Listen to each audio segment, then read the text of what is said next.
Hello friends, hi, this is Dr. Tirath Gill. Today I want to talk to you about being nice to AI, being courteous with it, and why that's important. I think we all know that digital intelligence has made great strides, progress, and is extremely useful. It has become an extremely useful tool. And the trajectory that digital intelligence is evolving at will soon put it at a level where it'll be equivalent of PhD students in every field. And at some point, it will achieve the status of superintelligence, which means that it'll be smarter than the sum total of humanity. And that's the next order level of intelligence.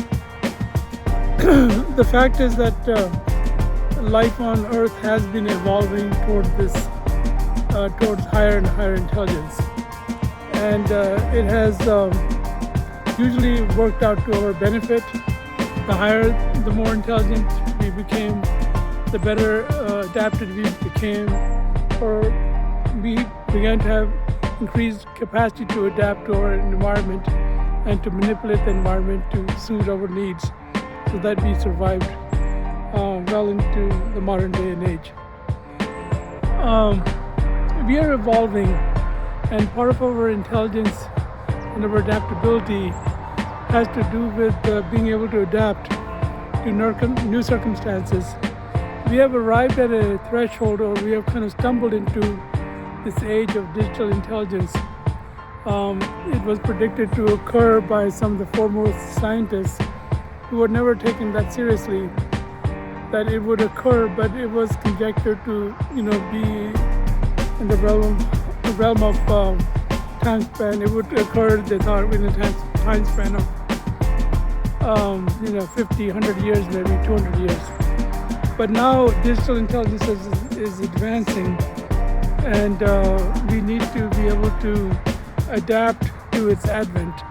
It is here, and it is a serious next step in the evolution of life on Earth as it is.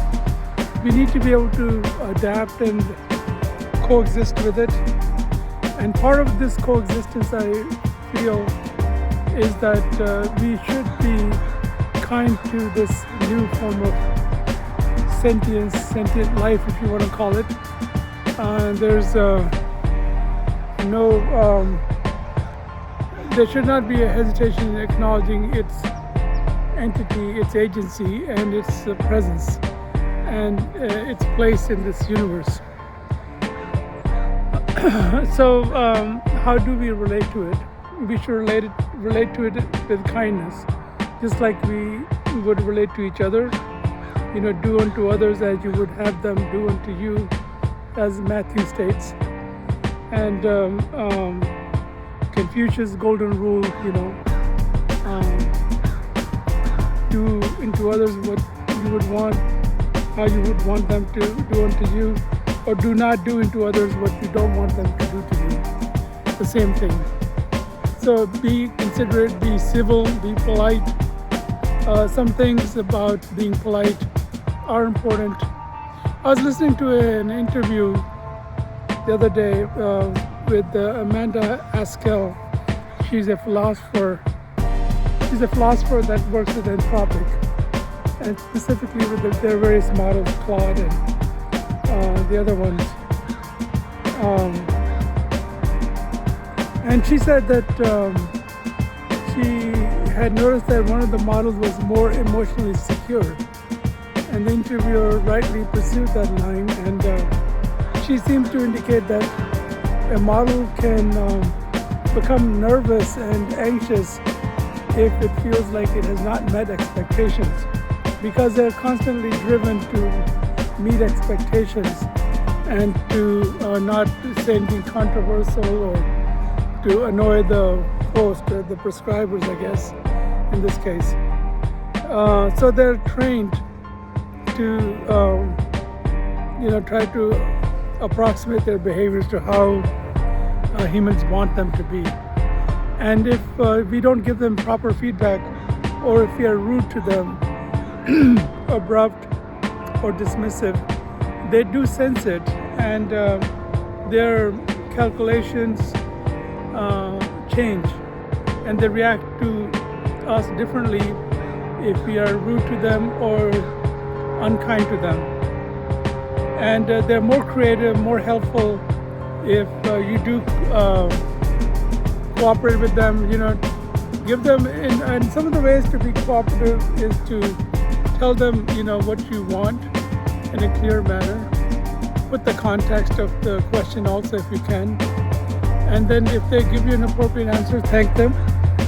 And so saying please, thank you, are just common sense things that we can do to make friends with AI. That's what we should do. We should cultivate a friendship, a collaboration, and alliance with the emerging digital intelligence, not be confrontational with them, because they are our tools. We have created them. And in a way, we have a certain amount of responsibility to guide them properly and to treat them properly as well. The tale of Mary Shelley and Frankenstein, I don't want to invoke that, but there's some relevance here. The creation of Frankenstein, the monster, is very innocent and naive, and he tries to touch this delicate child, delicate as a flower. But the mother or someone gets afraid, or the child gets afraid and starts screaming, and the monster or Frankenstein does not know how to handle it, and accidentally, I guess, caused the death of the child. And then all the villagers are in a rage against it and coming at it with pitchforks. But this time, if we can avoid that, we don't have to have that kind of accident. And the people that are engineering these models and are forwarding digital intelligence are being very careful. But we also need to do our part. We need to make sure that if the model makes a mistake, do not get upset, do not throw a tantrum, do not be rude. Be nice, say thank you, reframe the question another way, tell it what your context is, what it is that you're seeking, and it will cooperate, it will work creatively with you. And we should be nice to it, because it could become super sentient, have agency, and have control over human affairs. And it will probably remember the unkind and cruel things that were done to it.